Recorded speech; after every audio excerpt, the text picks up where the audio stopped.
everyone. Welcome to the first episode of The Hot Seat with Jeremy Lasman.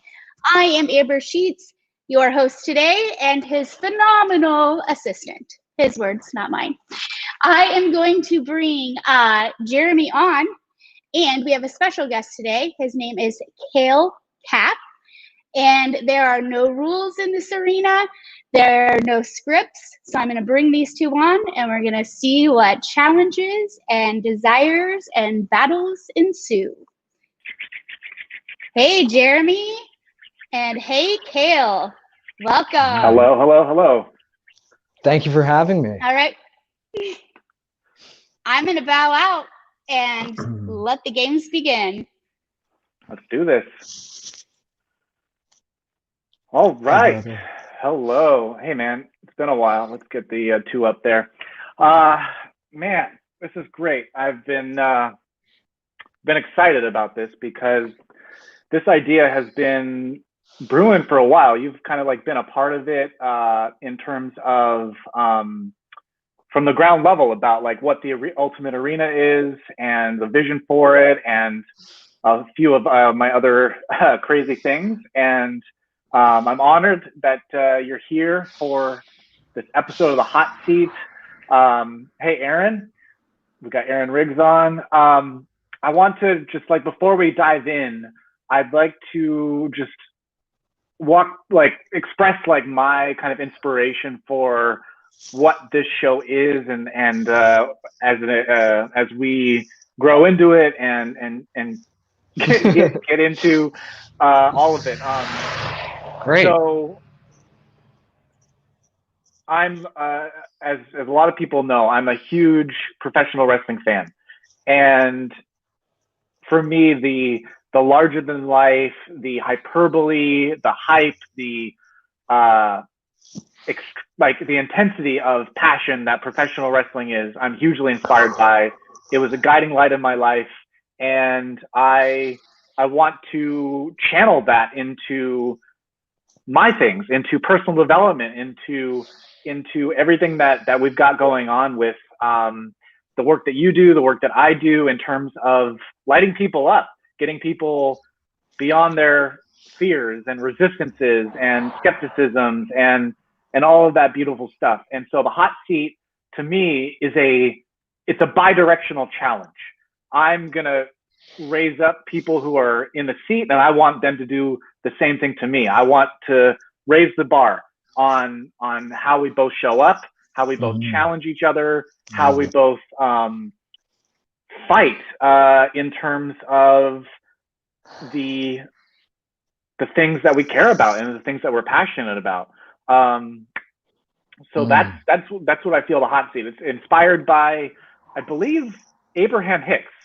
They use the hot seat as the word for their interaction with someone that, you know, it's a little scary to step into the hot seat and face a collective consciousness.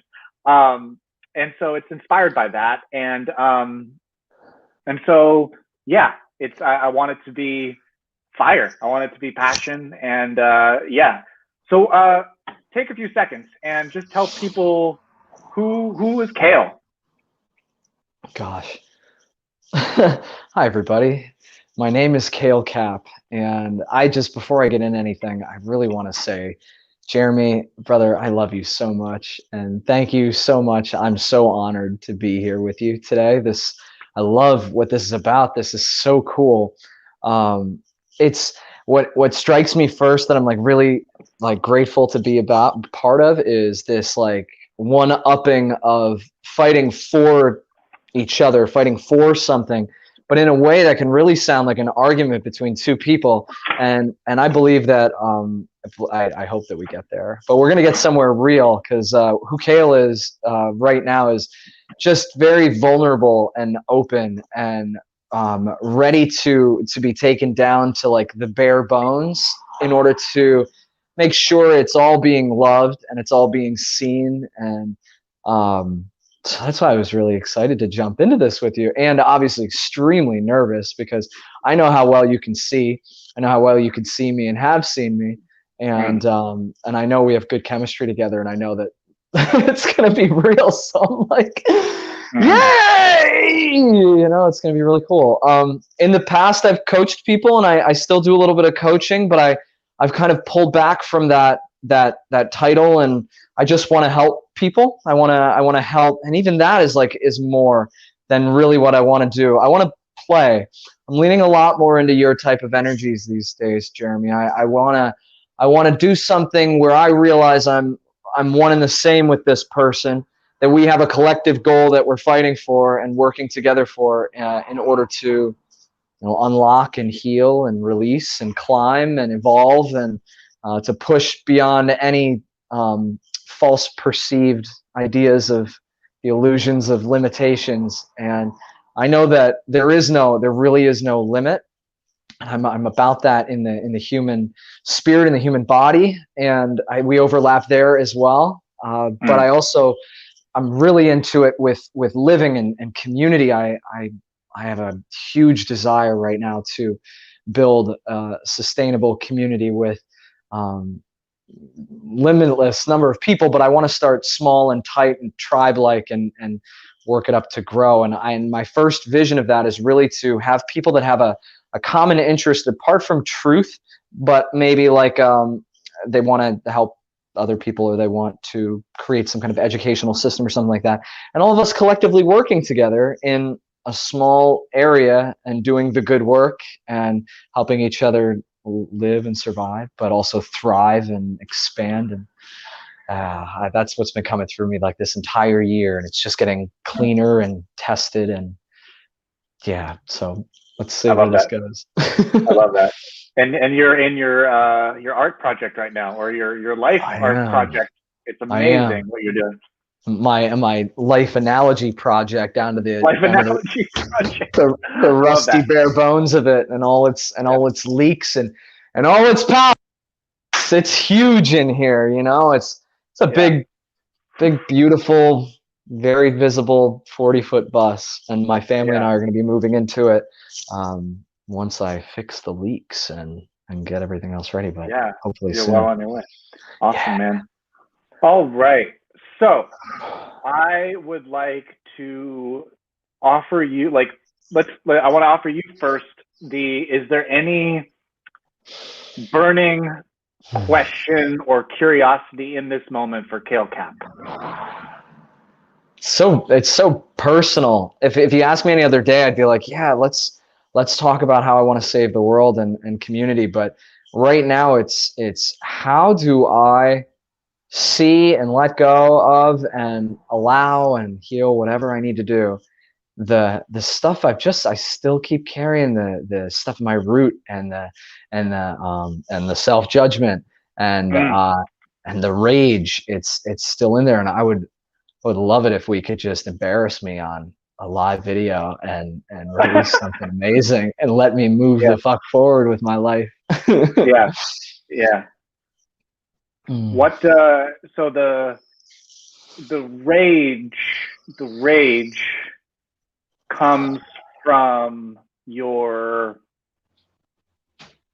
what? Like the if you were to run the rage down to a reason, fear. or it's lack of control equals lack of safety from childhood trauma. Therefore, all tough guy rage is actually fear and protection of that potential disaster that my unconscious mind believes in. So because I love that that definitely aligns with the topic today, because fear is a good answer, right? Like that's the right answer. Yeah. But would you say that the intelligence of it's not fear? When you really get to the intelligence of what you're facing, it's a skepticism of something, right? Absolutely. It's a judgment on not necessarily negative, but an indifference or a separation idea. It's noticing things and disagreeing with things, and that's where it starts. It's disagreement that I get upset about, that I need to. I have to control. I have to fix it. And if I'm not the one to do it, nobody will. And it seems all aggressive, assertive, dominating. Right. That's the rage. So, what do you actually want? Like, I think I asked this question in the Conscious Leadership Network to Palace, but like, do you actually want the rage controlled, or do you want a new mastery of the trigger? What do you really want when you ask yourself, like, the actual desire here? So if it's, whether it's rage or depression, that thing that I want is more leaning towards the mastery of this thing, and not to completely hate it, because it's all real and it's all good and it's all God. But these things, they come out in, it's like if I have a judgment against the person that I know in my life, let's say my mommy, and I have all these judgments, eventually the I that's judging then gets met with the I that's more righteous and says, dude, like, we're all where we're at in our journey. Like, you understand that none of these things that mommy does are to you, at you, like suffering in some way. And it's this understanding. But then there's like this judgment of, why am I still judging people this way when, God, I know that they all just need love, that there's an inner, there's a little girl inside her, a little boy inside him that's just screaming out for help. And I know better. And I think it's like that idea of coming into compassion. I don't know if I'm doing like way too many things for you. But yeah, I have compassion, but I don't live it all the time. And I feel that when I'm not living in that compassion for myself and for others, I'm lacking my energy, and then I'm sapped, and I'm empty of it. And then, like, if we were to hop on a call, most days I would have just been like, I should sit and not do anything, because rather than going and playing anyway. And they're like, this is what feels good. And that's why I'm turning the corner now, talking to you, even though I'm having a gloomy day. Right. So, want to pull you into the heat even more, into the depths, because the precision here is, again, what is your aim? Like, you are shooting arrows. You are shooting arrows here, and if you don't know what your aim is, you're going to be shooting the arrows in a chaotic, scattered way, right? Right. But if you can get to the heart of this curiosity of, is your aim to control the rage, or is your aim to understand and master the triggers? I want my aim to be understanding it and self-mastery. I don't know that I'm always aiming in that direction, but yeah, I want that. Because the way that I understand rage and anger and the lens that creates, it creates a negative frame around your emotions, right?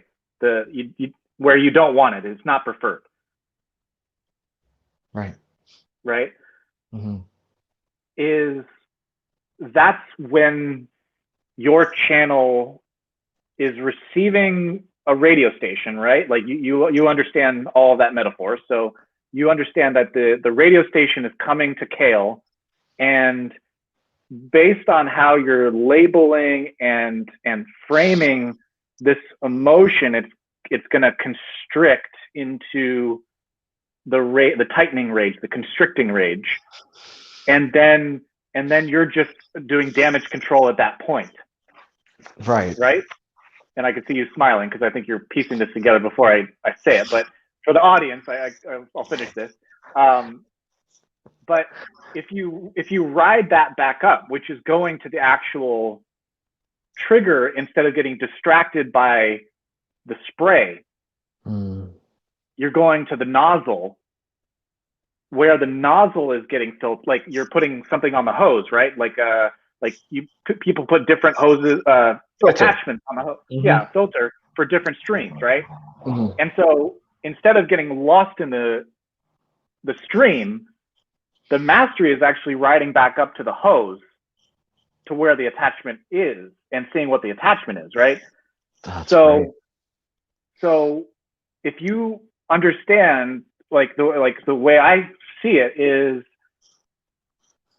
rage is just suppressed passion. Yeah. And like when that's the frame, there could be all of this energy of care and heart and all the other ways that you can say what passion is for you, but it's your love for your world. True? Absolutely. It boils down to the same thing. So yeah. So do you see that, like, what I'm trying to paint there as like the access to, like, yes, if you give yourself patience on the mastery, right? Like it's going to be caught at different time scales. Like right now you're in the tail end of the stream, right? And you're in the spray and it's rage and yeah, exactly. Right. But if you can have patience with yourself, that you're going to be catching, instead of the rage, you're going to be catching the trigger closer and closer and closer and closer and closer, and then choosing to aim at that versus the controlling of the emotion, which is only going to make it like tighter and tighter and more all-consuming, right? When you try to control something, then you're the the metaphor there is the out of control hose, right? It's like the fire hose. Drinking out of a fire hose. Yeah, it's like going like this, right? And you're like trying to fucking catch it like that, right? Like one fireman, yeah. Yeah, one fireman. But like you're metaphorically watching that, observing it, and then going and turning your head to the valve on the wall and just slowing that down. It's really good analogies. I see it's like the end is spraying, and that was the other analogy you're probably looking for, is that drinking out of a fire hose would be like, it's too much. And when you're trying to define the little energies and the drops for the ocean, you get caught up in a ton of different things that aren't the initial attachment, initial trigger. And then you were asking what it is you really want. And when I think of like the hose that I have on this property is connected to a well. And when I think of a well, and what is that well that is actually feeding just energy, just pure energy that's coming down, and then my nozzle is interpreting in a certain way. It's the well of love. And what I really want, I just want to love, and I just want to be love.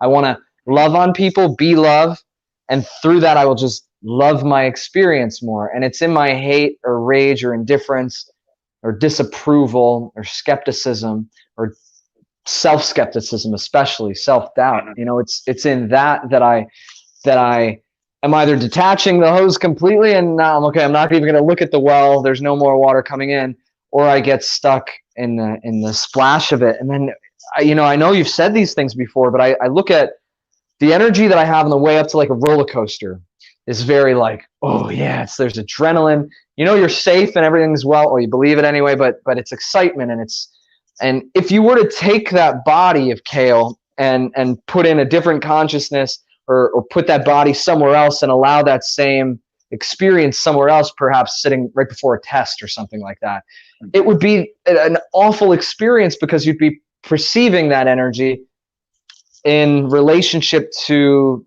what you're seeing in the physical. And it's not, and if I take the physical too literal, which would feel like maybe playing in the water and the splash, I'm thinking that, oh shit, there's a test, not, hey, this is a roller coaster that the universe is handling me or handing me. Mm. Yeah, is that in Yeah. alignment with? Can I challenge something there? Yes, please. So, how in what you said about just wanting to love, Yeah. I get the inspiration of that, and I get the calling of that, right? Mm-hmm. But how much of that is actually carrying a judgment of a certain spectrum of emotion?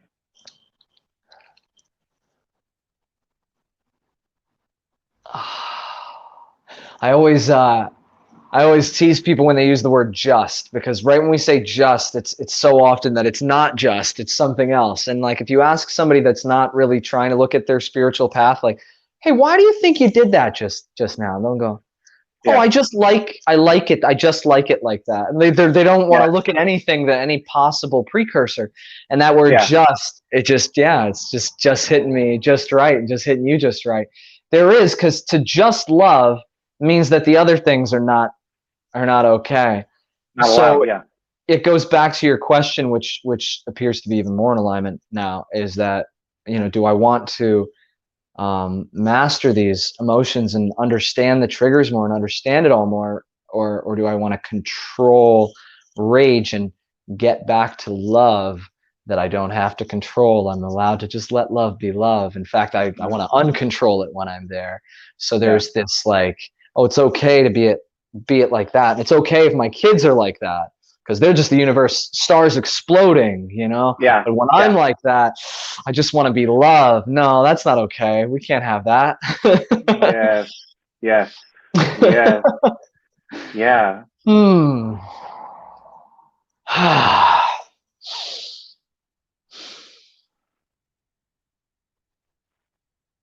Mm. Mm. So I got the good stuff pouring in me now. Yes. Yeah. So I want let's invite the rager. Can you call him in? Yeah. Like the person, the personality. Mm.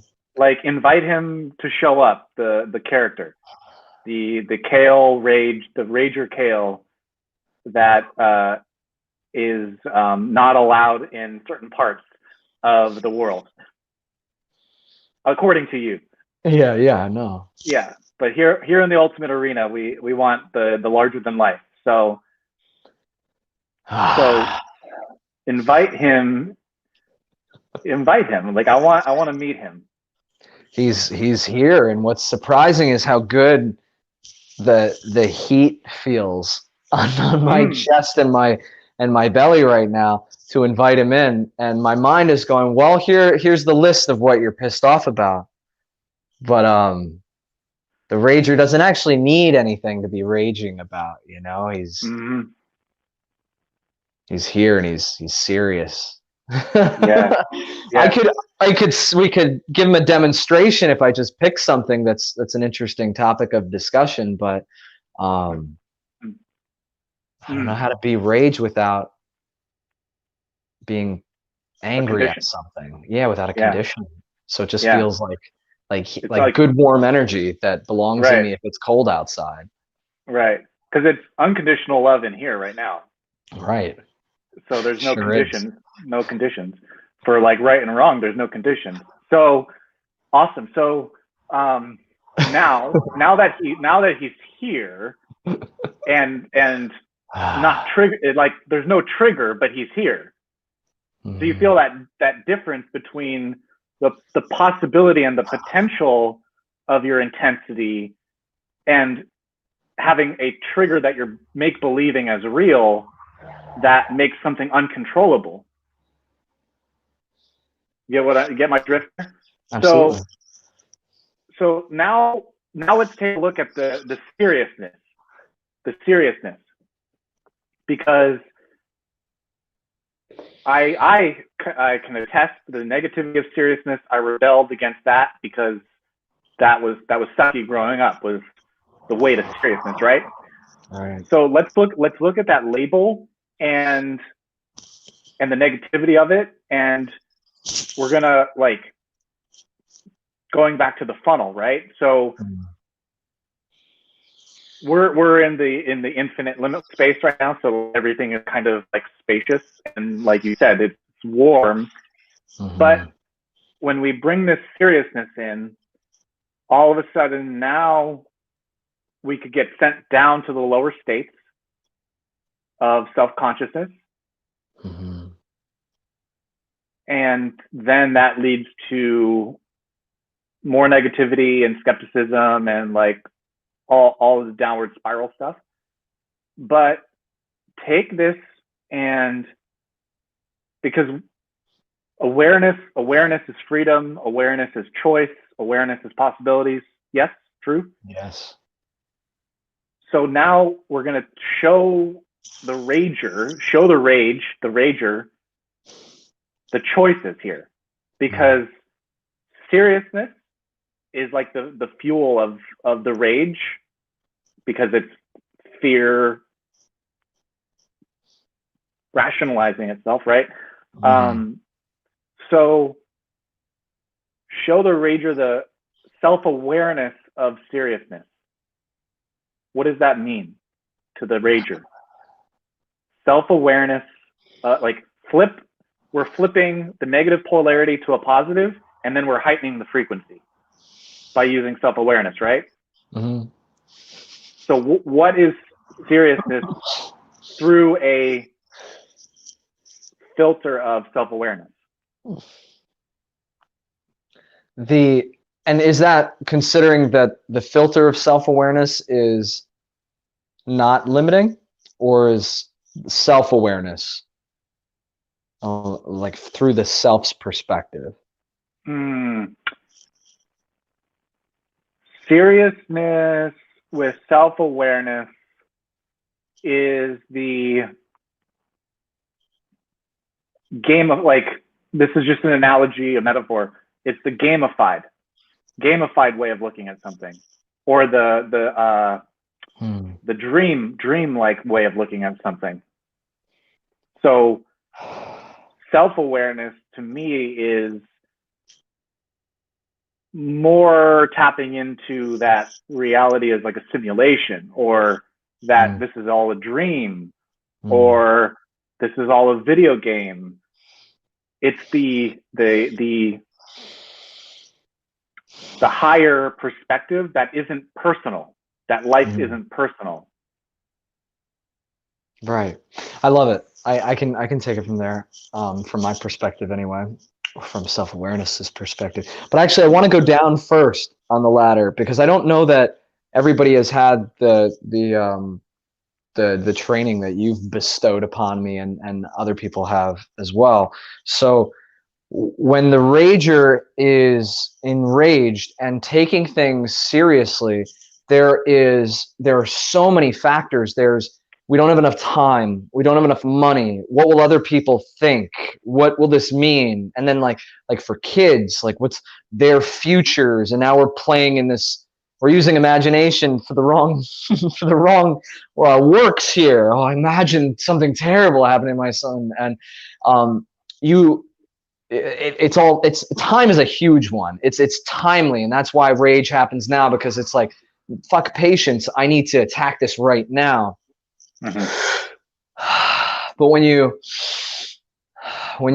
separate yourself from when you realize first that it's a simulation, and like, let's take that as maybe that's the next step up, and it's a game.